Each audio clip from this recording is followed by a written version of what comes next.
Hey guys, I wanted to pop in actually real quick because the whole world is freaking out at the moment and I want to give you some hope, okay? So, the whole world is freaking out about the risk of pandemic infection. And I get it, right? We've all been sick, we've all been very well, coached in essence by flu seasons, etc., to become wary of illness. But let me tell you some truth. We are so susceptible to infection now because we're stressed up to limits that we never could have predicted. And one of the things that predicts the immune system response is actually how stressed we are. Now, the problem is that the stress response in our body is not always what you think it is. So when we think that we're calm, most of the time we're calm on the outside, and on the inside, our entire system is running like mad. The stress response is incredibly insane and very intense. But we are so conditioned to not pay attention to that because we've given our body the role of kind of protecting us from that chronic state of stress, that we're existing in a state where we are chronically stressed. Our cell systems are chronically stressed. And in the end result of that, chronic adrenaline surge actually destroys the thymus gland and dramatically lowers our immune system's function. So if we want to be able to protect ourselves from infection, one of the things we have to start to pay attention to is, where am I living most of the time? Like, am I living with a chronic to-do list? Am I living in chronic fear?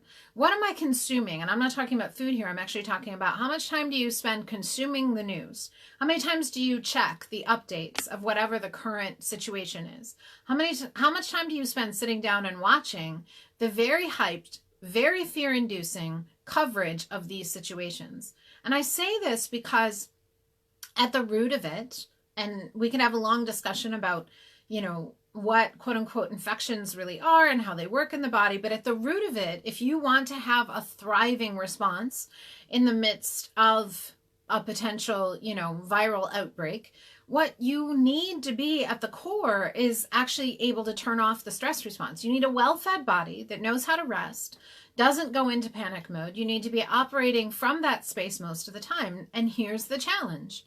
Most people are not. Most people are running on adrenaline and all the hormones that we associate with stress response almost solely and entirely. And as a result, we're existing in this state where it's next to impossible to exit that operation state. And so, in that state, guess what's happening? Your body's consuming what we consider immune modulators at rapid rates. Things like vitamin C are just out the window. And it's not very easy to replace it because the gut lining is so irritated that you can pound vitamin C, but you're going to have low gut tolerance, and even your cells aren't that adapted to using it. If you really want to be able to have a robust system that can, let's just say, survive, it's a terrible word, but a system that can weather these kind of events, one of the things that you're going to need to learn to do is to actually nourish yourself in a way. So for example, if you're on a low carb diet, your susceptibility to these kind of events is going to be higher because unfortunately your cells are running on cortisol. So in the process, the immune system function is dropping, thyroid perfusion is lowering, and as a result, you're not going to be able to as adequately create a creative immune response. The other thing is that if you're eating a lot of starchy carbs, so you're existing on a lot of like heavy grain and those kind of things, then you're also probably producing too much endotoxin in your gut, and that's going to create another scenario where your immune system is rather challenged as well. Most people are eating a ton of raw foods. That's a terrible way to support the immune system, despite what a lot of the raw food advocates will say. So, one of the things you can do is stop eating salad. My gosh, especially in the winter, stop eating salad, but stop doing smoothies. Stop doing all these cold raw foods that create a whole lot of dampness and strain inside your digestive system, which further limit your body's immune response and lower your overall vitality. And I'm not talking about how you look on the outside, because this is something that we get confused on in the West all the time. I'm actually talking about how your cell systems function and how the communication is cell to cell. Cold raw foods really diminish that. They have a huge negative impact on thyroid too. And quite honestly, cell energy is dictated by how well cells can use glucose and fructose and how much they're responding to thyroid hormones. So anything that's lowering that and or depriving them of glucose and fructose is bound to raise stress hormones, which hinders immunity. And that's been studied and studied and studied ad nauseum. So, you know, those are some simple things. Do you need to be pounding immune modulators? It kind of is. That's another big variable thing, right? What you'd be better off doing is taking more downtime, resting more, eating well-cooked foods frequently, not starving yourself, making sure that you're getting adequate sleep, making sure you're not spending too much time in front of blue lights, making sure that you're not exercising too hard. That's another thing a lot of people are doing. Making sure you're breathing adequately, making sure you're stretching every day. Those are some basic things that can do somewhat to turn down the amplitude of that stress response.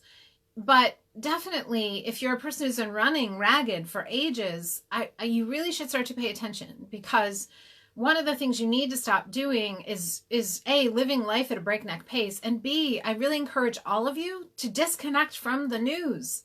Stop consuming the fear, because your body doesn't know the difference between you watching a news program that's filling you with anxiety and you actually being in a physically threatening situation. It has no way to gauge that. So unfortunately, as we sit here and people watch the news and they start hearing, you know, the alarmist responses on the part of pundits on news programs, what happens is that your nervous system, your organ systems, they start to think that we're under attack. Well, unfortunately, that damages organ networks. That diminishes the immune response. That has a terrible impact on the brain. That can create damage in your gut, in your heart. So what I want you to do instead is start to improve your immune system function today by resting more, by turning off the news, stop consuming the fear, start eating cooked foods, no raw foods, start eating adequate amounts of good carbohydrates that are easy to digest. Don't consume polyunsaturated fats, so don't fill yourself with, you know, don't eat at restaurants. How about that? Stop eating restaurant food so you're not eating polyunsaturated fats. Check your packages for things like canola oil, safflower oil, sunflower oil. Those are all limiting to the immune system. Start eating more pungent spices like good curry or cinnamon or clove or nutmeg, and take time to do nothing. Stop scrolling your phone. Stop responding to email when you don't need to.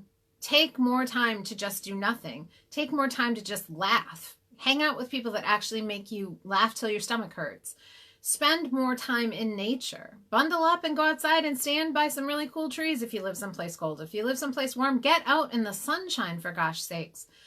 Wash your hands and relax a little bit. Because you guys, if there's a viral issue, it is what it is. And one of the things we found historically as we look at the survival rates of various things that have gone around is that people who were stressed and malnourished at the physical and the emotional, mental, and spiritual levels were ones much more susceptible to the issues than those who weren't. And consuming the fear is not going to help. So pay attention to those aspects of your life. Give yourself some grace. And please stop consuming the fear. Blessings.